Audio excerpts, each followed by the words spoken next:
జగన్నాథ రథయాత్రకు ఏర్పాట్లు శరవేగంగా జరుగుతున్నాయి. కోట్లాది మంది భక్తులు తరలివచ్చే ఈ యాత్రకు విస్తృత ఏర్పాట్లు చేస్తున్నారు. ఏటా ఆషాఢ శుద్ధ తదియ రోజున జరిగే ఈ రథయాత్రను వీక్షించేందుకు దేశ నలుమూలల నుంచి భక్తులు తరలివస్తుంటారు. జూలై 7న పూరి జగన్నాథ స్వామి రథయాత్ర ఉత్సవం జరగనుండగా ఈసారి ఒకే రోజున సమన్వయ వేడుక నేత్రోత్సవం, అదేవిధంగా ఘోషయాత్ర నేత్రపర్వంగా నిర్వహించేందుకు భారీ ఏర్పాట్లు చేస్తున్నారు. చివరిసారిగా 1971లో ఒకే రోజున 3 వేడుకలు జరగ్గా 53 ఏండ్ల తర్వాత ఇది పునరావృతమైంది. రథయాత్ర ఏర్పాట్లపై ఒడిషా సీఎం మోహన్ చరణ్ మాంఝీ, అదేవిధంగా 2 డిప్యూటీ సీఎంలు కేవీ సింగ్ డియో, ప్రవతి ఫరిదా, రైల్వే మంత్రి అశ్విని వైష్ణవ్తో ఢిల్లీలో సమావేశమయ్యారు. రథయాత్రకు గత ఏడాది కంటే అత్యధికంగా ఈసారి 315 ప్రత్యేక రైళ్లను నడపనున్నట్లు రైల్వే మంత్రి అశ్విని వైష్ణవ్ తెలిపారు.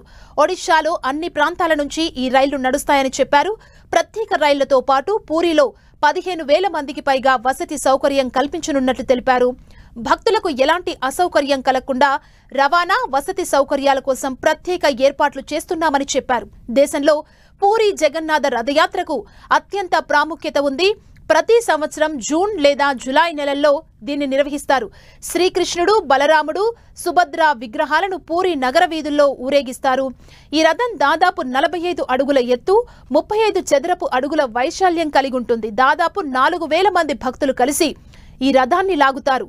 నేత్రపర్వంగా సాగే ఈ ఉత్సవాన్ని వీక్షించేందుకు దేశ నలుమూలల నుంచి భక్తులు లక్షలాదిగా తరలివస్తారు. ప్రతి ఏటా కొత్త రథాన్ని తయారు చేయడం ఇక్కడి ప్రత్యేకత.